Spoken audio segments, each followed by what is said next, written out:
Entonces, cada dictamen, cada tipo de dictamen va a conllevar diferentes situaciones jurídicas. El artículo 600, que es uno de los artículos más interesantes del código, establece qué pasará en cada una de las posibilidades. Si el dictamen va a ser acusatorio, el fiscal no va a emitirlo de manera escrita, sino que simplemente se va a limitar a solicitar al juez de garantías penales hora y fecha a fin de que se lleve la audiencia preparatoria de juicio. Es importante indicar que el dictamen acusatorio se lo deberá dar en audiencia a fin de que sea rebatido. ¿Qué pasa si el dictamen es abstentivo? Y esto es muy interesante porque así como hay un libro de Juan Montalvo que se llama Los capítulos que se le olvidaron a Cervantes, también podemos decir que estos son el artículo que se le olvidó a los legisladores al hablar del Código Orgánico Integral Penal. El dictamen abstentivo, el dictamen que no lleva o no conlleva acusación, es un dictamen que textualmente el Código lo regla de la siguiente manera. En el inciso 2 del artículo 600. De no acusar, emitirá su dictamen debidamente fundamentado y será notificado al juzgador para que disponga su notificación a los sujetos procesales. La pregunta es, ¿cómo emite el dictamen? Si hablamos de un procedimiento oral y no se convoca audiencia para un dictamen abstentivo, porque la audiencia es para la audiencia de preparatoria de juicio siempre que hay un dictamen acusatorio. La práctica, y aunque no diga debe ser por escrito, nos ha dicho que la interpretación de esto es que el dictamen se pone en conocimiento del juez, obviamente por escrito. Y cuando usted tiene un dictamen abstentivo, el fiscal lo realiza por escrito y lo pone a conocimiento del juzgador a fin de que el juzgador lo ponga en conocimiento de las demás partes procesales, especialmente en este caso de la presunta víctima o del acusador particular. Es importante señalar que antes, en el anterior código, el acusador particular era la víctima constituida como parte. Hoy por hoy, la parte es la víctima sin importar si presenta o no acusación particular. Y en este caso, ¿qué va a pasar? El inciso tercero del artículo 600 nos dice: cuando se trata de delitos sancionados con pena privativa de libertad de más de 15 años, el primer caso, a pedido del acusador particular, la o el fiscal elevará la extensión en consulta al fiscal superior, en este caso el fiscal provincial, para que se ratifique o revoque en el plazo máximo de 30 días. Es importante indicar algo. La víctima, de acuerdo a nuestro Código Orgánico Integral Penal, tiene los derechos que antes se les confería al acusador particular: realizar todas las solicitudes, la reparación integral, participar en audiencia. Sin embargo, el artículo 600 establece que quien vaya a pedir que se eleve en consulta va a ser el acusador particular, no habla de la víctima.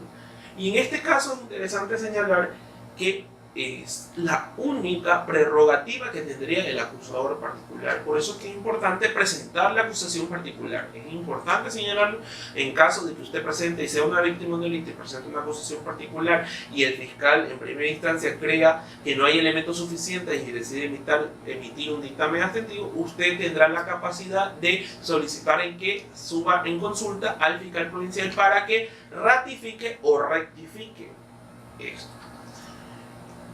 Y hay dos opciones.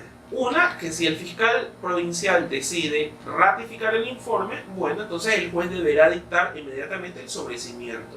Porque no hay juicio, como ya lo dijimos previamente, no va a haber juicio sin acusación. Y se rectifica, el artículo 600 nos dice textualmente: el mismo auto, si el fiscal superior revoca la abstención, designará a otro fiscal. El fiscal que en primera instancia emite el primer dictamen va a ser separado de la causa y el fiscal provincial va a seleccionar a otro fiscal para que sustente la acusación en audiencia, la misma que se efectuará dentro de los 5 días siguientes recibido el expediente. Ahora, lo interesante, ya tenemos claro lo que pasa cuando hay un dictamen acusatorio, simplemente se solicita la fecha y hora para la audiencia. Abstentivo, sube en consulta y dependiendo de la resolución, si es ratificatoria del dictamen adjetivo, entonces simplemente se solicitará al juez el sobreseimiento, y si es revocatoria se designará otro fiscal a fin de que sustente la acusación. ¿Qué pasa si es mixto? ¿Qué pasa si en un dictamen donde hay 5 procesados hay 2 acusados y 3 no acusados?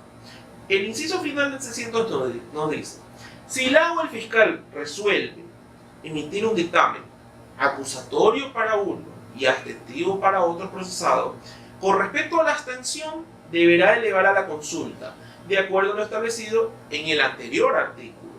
Y con respecto a los que se acusó, en ese caso sí va a tener que solicitar fecha y hora para la audiencia. Sin embargo, hay una palabrita que es importante. Si la fiscal resuelve emitir un dictamen acusatorio para unos y abstentivos para otros, con respecto a la abstención deberá elevar a consulta, pero no todos los dictámenes mixtos, de acuerdo al establecido en el presente artículo. Es decir, de acuerdo, y ahí hay que hacer un enlace entre el último inciso y el tercer inciso. ¿Cuándo se elevará a consulta un dictamen mixto?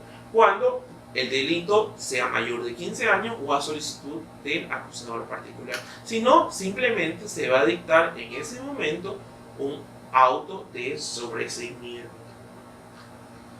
En esto, y vemos que la etapa o la segunda etapa del proceso, y ahí damos por terminado la instrucción fiscal. La segunda etapa del juicio realmente va a estar constreñida a una sola audiencia, que es la etapa de evaluación y preparatoria de juicio. Esta etapa de evaluación y preparatoria de juicio tiene como finalidad 4 situaciones básicamente. 1. Conocer y resolver cuestiones de procedibilidad, prejudicialidad, competencia y procedimiento. 2. Establecer la validez procesal, valorar y evaluar los elementos de convicción que sustente la acusación. 3. Excluir los elementos de convicción que son ilegales, delimitar los temas de debatirse el juicio.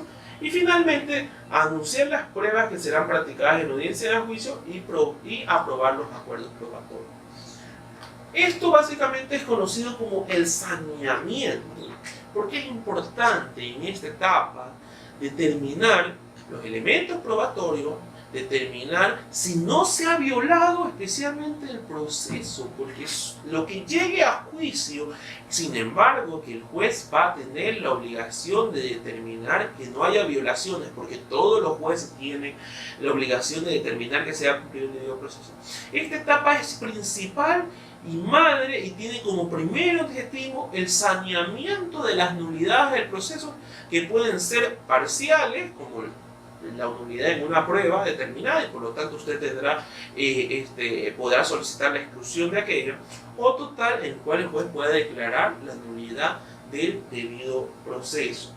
Y en esta etapa va a ser una etapa contradictoria también, donde al fin y al cabo el juez va a resolver que existen elementos para dictar un auto de llamamiento a juicio, o en su defecto un auto de sobreseimiento. Es importante indicar que a esta audiencia solo se llega con dictamen, y así comenzará.